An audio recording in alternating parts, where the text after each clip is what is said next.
నమస్తే welcome to mark TV నేను మీ ప్రియాంకారావు ఈ రోజు మనతో పాటు సీనియర్ జర్నలిస్ట్ లలిత్ కుమార్ గారు ఉన్నారు వారితో మాట్లాడదాం నమస్కారం సార్ నమస్తే ప్రియాంక సార్ ఒక పక్క చూస్తే ప్రైవేట్ కాలేజీలు ప్రైవేట్ సంస్థలు ఏవైతే ఉన్నాయో వాటి వల్ల పిల్లలు ఎంత ఒత్తిడికి లోనవుతున్నారు అనే దాని గురించి మనం మాట్లాడుకుంటూనే ఉన్నాం రీసెంట్ గా కూడా ఫీజుల గురించి మాట్లాడుకున్నాం ఇప్పుడు చూస్తే ఒక 16 సంవత్సరాల విద్యార్థి వాష్రూమ్ లో సూసైడ్ చేసుకున్నారు ఉరేసుకొని అంటే నారాయణ కాలేజీలో చదువు పేరుతో విద్యార్థులపై ఎంత ఒత్తిడి వస్తుంది అంటారు ఇక్కడ ఇటీవల కాలంలో ఆత్మహత్యలు కార్పొరేట్ కాలేజీల్లో ఆత్మహత్యలు రెగ్యులర్ జరుగుతున్నాయి ఎందుకు అది అర్థం కావటం లేదు ఇది ఈ JEE entrance examinations NEET entrance ఎగ్జామినేషన్స్కు సంబంధించి ప్రెజర్ ఎక్కువగా ఉంటుందేమో లేకపోతే ఇన్స్టిట్యూషన్ ప్రెజర్ అయినా ఉండొచ్చు లేకపోతే స్టూడెంట్లో అయినా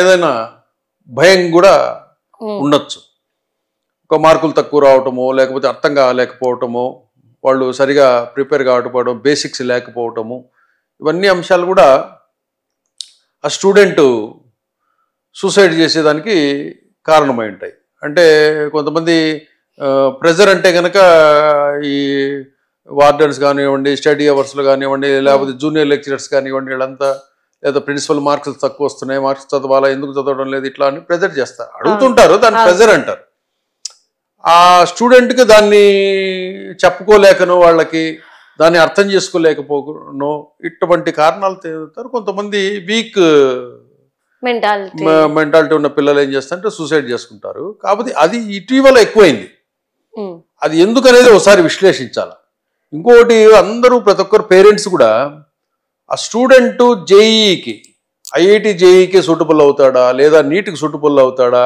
అని చెప్పి అడ్మిషన్ తీయించాలి కానీ కార్పొరేట్ కాలేజీల్లో వీళ్ళు వచ్చేసి 10th క్లాస్ అయిపోతూనే ఐఐటి జేఈ అంటారు వాడికి వచ్చా మ్యాథ్స్ వచ్చా ఫిజిక్స్ కెమిస్ట్రీ వచ్చా అని కూడా వాళ్ళు ఆలోచించరు జాయిన్ చేయించేసి ఇంకా మార్కుల గురించి ఇది చేస్తూ ఉంటారు అదొకటి ఇప్పటికైనా కాలేజీలు ఇటువంటి సూసైడ్స్ ఆగాలంటే ముందు కార్పొరేట్ కాలేజీలు మీరు అడ్మిషన్స్ తీసుకోవడం ఆపాలి వాడు సూటబుల్ అవుతూనే తీసుకోండి లేకపోతే తీసుకోవద్దు దీనివల్ల ఏమవుతుందంటే వీళ్ళు బిజినెస్ ఓరియంటెడ్లో నడిచే సిస్టమ్ కాబట్టి కార్పొరేట్ ఇన్స్టిట్యూషన్స్ ఏ అడ్మిషన్ను వదులుకో వాడు పనికిరాడని తెలిసినా అడ్మిషన్ తీసుకుంటాయి ఎందుకు వాడిని వద్దంటే కనుక వాడు ఇంకో కాలేజీలో చేరుతాడు వెళ్ళి ఆ 2 లక్షలు ఏదో వస్తుంది సంవత్సరానికి 2 లక్షలు అది 2 లక్షలు 4 లక్షలు వచ్చేస్తుంది వాడు చదువు చెప్తాము చదివాడు పోతాడు అనే స్టేజ్లో కార్పొరేట్ ఇన్స్టిట్యూషన్స్ కూడా ఉన్నాయి ఎందుకంటే నిజాయితీగా అయితే టెస్ట్ చేసుకొని తీసుకోవాలి ఐఐటి జేఈ సూటబుల్ అవుతాడా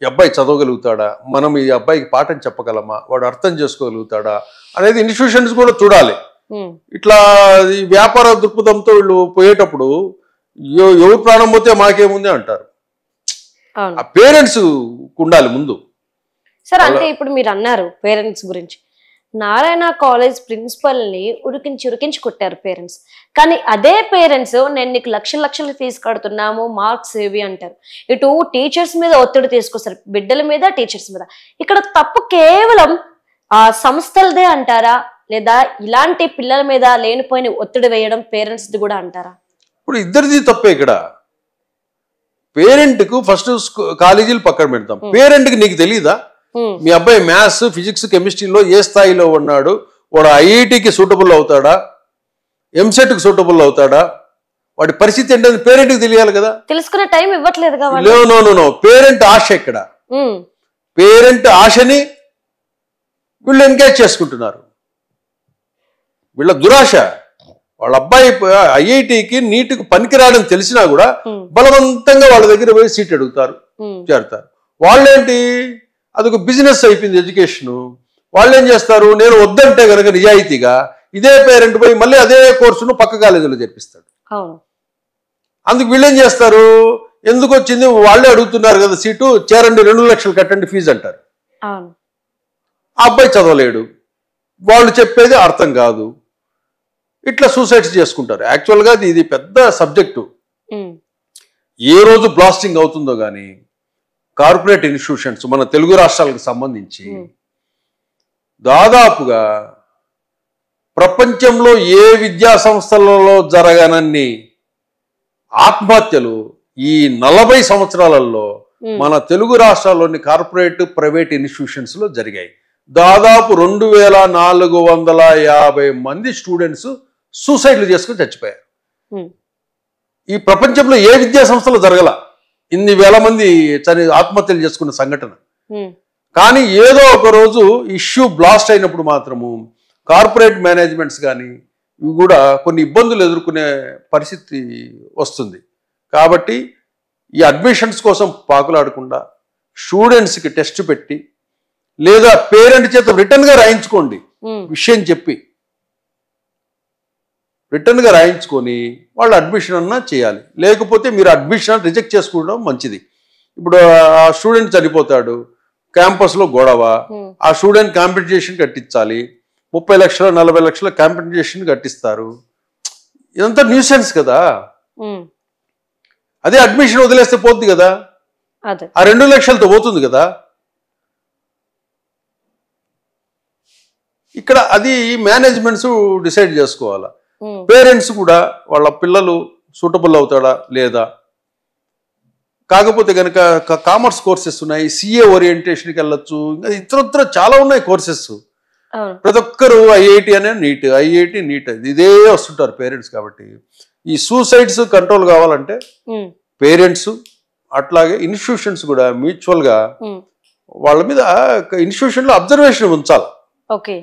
ఎందుకంటే కొన్ని కాలేజీల్లో ప్రిన్సిపల్తో పాటు వాళ్ళకు wardens, junior lecturers, class teachers ఇట్లా ఉంటారు.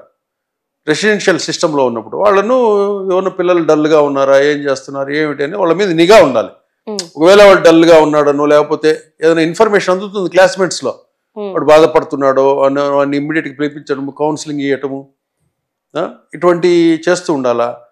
ఇక్కడ ఏంటంటే పేరెంట్ కూడా ఫీజు కట్టినప్పుడు ఏం చేస్తాడంటే మార్కులు రావటం లేదు మా వాడికి ఏంటి అని చెప్పి ప్రిన్సిపల్ని ప్రెజర్ చేస్తాడు వెళ్ళి. ఇదే పేరెంట్ మళ్ళీ స్టూడెంట్ను వాళ్ళ బిడ్డను కూడా ప్రెజర్ చేస్తాడు. నీకు 2 లక్షలు కట్టినాను ఫీజు, నీకు మార్కులు ఎందుకు రావటం లేదు అని వాళ్ళు ప్రెజర్ చేస్తారు. ఫీజు తీసుకున్నాం కాబట్టి నీవు ఎందుకు చదవడం లేదు అని principal, wardens, junior lecturers pressure చేస్తారు. ఈ ఇరువైపుల ప్రెజర్ వచ్చేసరికి ఏమవుతుందంటే సూసైడ్ చేసుకుంటారు. సార్ అంటే ఈ ప్రెజర్ కాకుండా కంపారిజన్ కూడా ఒక ప్రాబ్లం అయ్యి ఉండొచ్చు అనుకుంటున్నారా? ఎందుకంటే పక్క వాళ్ళతో కంపేర్ చేయడం అనేది సాధారణమైన విషయం కాబట్టి దీని వల్ల కూడా వాళ్ళు కొంచెం ఒత్తిడికి లోనవ్వచ్చు కదా. కంపేర్ చేసేంత సమయం ఉండదు కార్పొరేట్ ఎడ్యుకేషన్ సిస్టంలో. అది ఫిక్స్డ్ షెడ్యూల్. ఉదయం లేస్తానే 4:30కి లేయాలి, తర్వాత వాడు ఫ్రెష్ అప్ అవ్వాలి, స్టడీ అవర్కి వచ్చేయాలి, తర్వాత బ్రేక్ఫాస్ట్కి వెళ్ళాలి. ఇది ఎంత ప్రాసెస్. వాడికి ఆలోచించేది కంపేర్ చేసి ఇది ఉండదు. కంపేర్ చేసుకునే అవకాశం ఉండదు. ఎవరి టెస్ట్ వాళ్ళది, వాళ్ళకి ఎన్ని మార్కులు వచ్చాయి, నెక్స్ట్ టెస్ట్ ఏంది, నెక్స్ట్ సిలబస్ ఏంది, ఇక్కడ తక్కువ వచ్చాయి, నెక్స్ట్ దాంట్లో మనం పెంచుకోవాలి అని మళ్ళీ దాంట్లో స్టడీ ఎవరు చదువుకుంటుంటారు. కంపారిజన్ కాదు ఇక్కడ. వాళ్ళకి అర్థం కాకపోవటము, వాళ్ళ ఆ బేసిక్స్ లేకపోవటం. ఆ బేసిక్స్ లేకపోవడం, ఇన్స్టిట్యూషన్లో చెప్పే సిలబస్ వీడికి అర్థం కాకపోవడం, వీడు చదవలేకపోవటం, ఇవన్నీ అంశాలు ఉంటాయి. ఒకవైపు పేరెంట్స్ నుంచి ప్రెజర్, ఒక వైపు నుంచి ఇన్స్టిట్యూషన్ నుంచి ప్రెజర్. నువ్వు ఎందుకు క్లాస్లో బాగానే ఉన్నా, నీకు ఎందుకు మార్క్ రావటం లేదు, నువ్వు ఎందుకు చదవటం లేదు అని అంటారు. ఇక్కడ పేరెంట్స్ వాళ్ళదే అంటారు. కాబట్టి ఆత్మహత్యలు తగ్గాల ఇవన్నీ అంటే కనుక పేరెంట్స్, ఇన్స్టిట్యూషన్స్ కూడా మ్యూచువల్గా ఇద్దరు జాగ్రత్త, ప్రెజర్ అనేది చేయకుండా. ఒకవేళ పేరెంట్స్ ఏదన్నా ప్రెజర్ చేస్తున్నా కూడా అట్ ది టైమ్ ఆఫ్ అడ్మిషన్లో రిటర్న్గా పేరెంట్ దగ్గర రిటర్న్గా తీసుకోండి. ఇప్పుడు కార్పొరేట్ ఎడ్యుకేషన్ సిస్టాన్ని అందరూ యాక్సెప్ట్ చేస్తున్నారు. ఆ సిస్టమ్ ఏదైతే సిస్టమేటిక్ షెడ్యూల్ ఉన్నదో ఆ సిస్టాన్ని యాక్సెప్ట్ చేస్తున్నారు. అడ్మినిస్ట్రేషన్ని వీళ్ళు వ్యతిరేకిస్తున్నారు పేరెంట్స్. ఇక్కడ యాజమాన్యాలు కూడా ఏం చేయాలంటే అడ్మినిస్ట్రేషన్ మీరు మార్చుకోవాలి. మీకు ఒకవైపు అకాడమిక్స్ మీద యాక్సెప్టెన్సీ వచ్చింది పేరెంట్స్ నుంచి, మీ అకాడమిక్ ప్లాన్స్, మీ ప్రోగ్రామ్, ఇవన్నీ మీద, మీ రిజల్ట్స్ మీద పేరెంట్స్ లో కాన్ఫిడెన్స్ ఉంది. కానీ ఎక్కడో మీకు అడ్మినిస్ట్రేషన్ మీద వ్యతిరేకత ఉంది. దీన్ని కరెక్ట్ చేసుకోవాలి మేనేజ్మెంట్స్. అట్లాగా పేరెంట్ చేత ఒక రిటర్న్ రాయించేసుకొని, ఇంకోటి వీలైతే మాకు ఈ అడ్మిషన్ అవసరం లేదన్నా కూడా మీరు ఒకసారి స్టూడెంట్ చెక్ చేసి తీసుకోండి. ఈ suitable or not for IIT or NEET అని చెప్పి చెక్ చేసి తీసుకోండి. ఒకవేళ లేదనుకోండి వద్దని చెప్పండి. ఓకే. ఈ బర్డెన్ అంతా ఆ పాపం ఎందుకు? ఆ స్టూడెంట్ మన దగ్గరికి రావాలి, మన దగ్గర చనిపోవాలి, ఎంత ఇష్యూ జరగాలి, మనము ఆ స్టూడెంట్ ఆ పాపం అంతా ఇన్స్టిట్యూషన్ దేనికి, మళ్ళీ మనమే కాంపెన్సేషన్ కట్టియాలి. అది మేనేజ్మెంట్స్ ఒకసారి ఆలోచించుకోవాలి, పేరెంట్స్ కూడా ఆలోచించుకోవాలి. Okay, right. Thank you so much sir. Thank you Priyanka.